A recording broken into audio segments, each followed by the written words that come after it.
Mesdames et messieurs, bienvenue dans cette vidéo. Snapmaker m'a envoyé un de leurs derniers accessoires, le Rotary Module, qui s'adapte sur la machine Snapmaker 2.0 et qui permet de tourner des pièces avec une très bonne précision sur 4 axes. Ça m'a plutôt hypé, donc je vous propose de découvrir cet accessoire et notamment d'essayer de tourner cette pomme de pin pour voir ce qu'il a dans le ventre. Allez, c'est parti. Donc le projet, ça va être de transformer cette pomme de pin en toupie. Et pour faire ça, la première chose à faire va être de chasser au maximum l'humidité qui peut rester si on vient de les ramasser dans la forêt ou dans un parc. Donc on peut faire ça avec un four. On les met directement quelques minutes, je sais pas, à 120 degrés. L'étape suivante va être de la plonger dans de la résine époxy. Je m'en suis procuré rapidement sur Amazon. C'est assez simple à utiliser. En plus, celle-ci n'est pas toxique. On doit faire un mélange avec un durcisseur qu'on doit mélanger ratio 1 pour 1. Et je vais me servir des gobelets en silicone fourni avec la résine pour faire mon mélange et pour couler ma pomme de pin. Lors du mélange, l'astuce pour éviter les bulles d'air, c'est de remuer bien lentement. Et pour avoir de la couleur, je mélange aussi du colorant jaune, bleu et rouge. Ça devrait me donner logiquement du marron. J'en ai mis un peu trop, donc on se retrouve avec quelque chose de presque noir.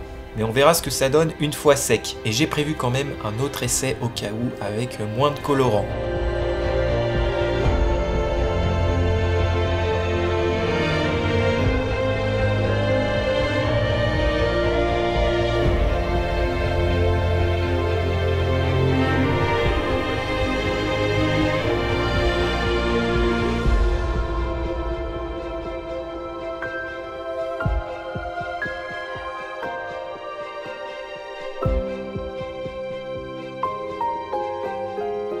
Les mélanges sont prêts et en attendant que ça durcisse, découvrons ce nouveau module pour la Snapmaker. Le packaging toujours aussi quali, ça se monte très facilement avec 2-3 vis sur le plateau en bois. Et pour la prendre en main, j'ai commencé par un premier test avec les échantillons fournis. Une fois qu'on a bien serré notre pièce dans les mors du tour, il y a une étape de positionnement de l'origine. Ça prend environ 5 minutes et ensuite on lance notre première pièce.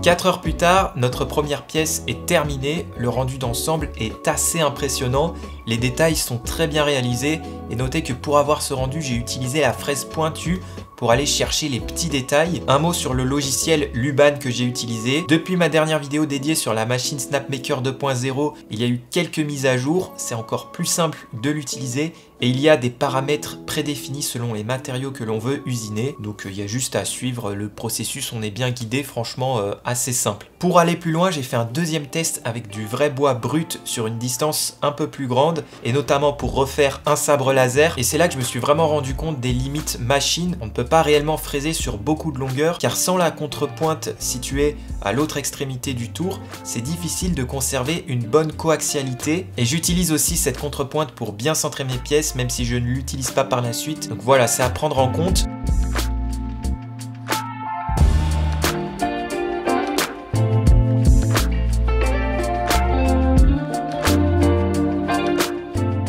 D'assez beaux rendus, mais pas aussi précis qu'avec mon premier test car on est sur un matériau du coup beaucoup plus dur et il faut donc faire plus de passes et ça prendrait des dizaines d'heures si j'utilise une fraise de précision. Donc notez que c'est quand même environ 10 heures d'usinage tout compris et ça fait pas mal de bruit donc voilà. Mesdames et messieurs, allez, revenons-en à notre pomme de pin. Une fois la résine bien durcie, je n'ai pas directement envoyé la pièce sur la CNC. J'ai fait 2 tests sur 2 STL de toupie différents sur les échantillons fournis avec la machine pour voir si ça sort bien. Car pour de l'époxy, on est quasi sur les mêmes réglages de coupe. Voilà, donc j'ai eu quelques ratés, soit parce que j'ai mal fait mon origine. Sinon, un petit bout de la pièce a sauté. Bon, c'est pas très grave, mais ça montre bien que c'est pas non plus fiable à 100%. En tout cas, les toupies sont fonctionnelles. Allez, je lance la première pomme de pin et j'utilise l'extracteur d'air aussi, vraiment pour chasser toutes les poussières d'époxy. Et franchement, ça fonctionne super bien. J'ai redirigé la sortie d'air à ma fenêtre là-bas et puis ça fonctionne très bien.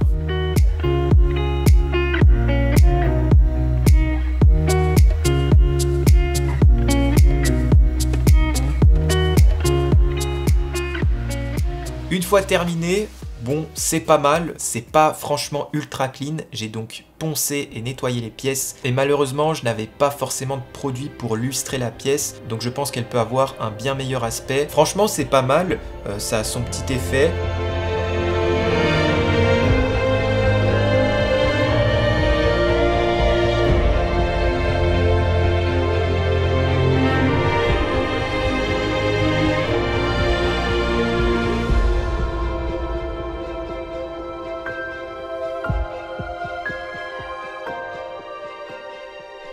Bon, pour conclure, ce module pour la Snapmaker est franchement cool. On peut créer des pièces très sympa, mais je vais le conseiller principalement pour les gens qui ont une idée assez précise de ce qu'ils veulent faire, entre autres des pièces assez petites, précises et en bois. Donc principalement pour faire de la figurine pour plateau de jeu, pourquoi pas. Après on peut toujours se lancer sur des pièces un peu plus grosses, mais ça va faire du bruit et pendant longtemps. Sur les échantillons fournis, c'est cool parce que c'est facile à usiner, mais sur du vrai bois, il faut s'attendre à un temps d'usinage doublé, voire plus. Et c'est pas du tout le genre aussi de truc qu'on va acheter si on veut tourner des pièces en métal. Et là c'est dommage parce que ça aurait complètement changé la donne. Pour moi, on est toujours dans la même conclusion que sur la machine en elle-même. Tout ce que fait la Snapmaker, laser, CNC, 4 axes, impression 3D, elle le fait super bien, mais il faut savoir comprendre les limites de la machine. On peut facilement se retrouver avec des dizaines d'heures d'usinage ou d'impression pour le rendu souhaité, donc à prendre en compte. Personnellement, je vis en appartement, je n'ai pas un vrai atelier avec la place pour plein de machines, donc elle est pour moi un excellent compagnon pour ne pas être limité techniquement. Snapmaker m'a aussi laissé leur nouveau laser beaucoup plus puissant et j'ai vraiment hâte de l'utiliser pour mes prochains projets. Si vous êtes intéressé par la machine, n'hésitez pas à revoir ma vidéo dédiée et je vous laisse un code promo si ça vous intéresse qui sera dispo à partir du 11 avril. Voilà, il s'affiche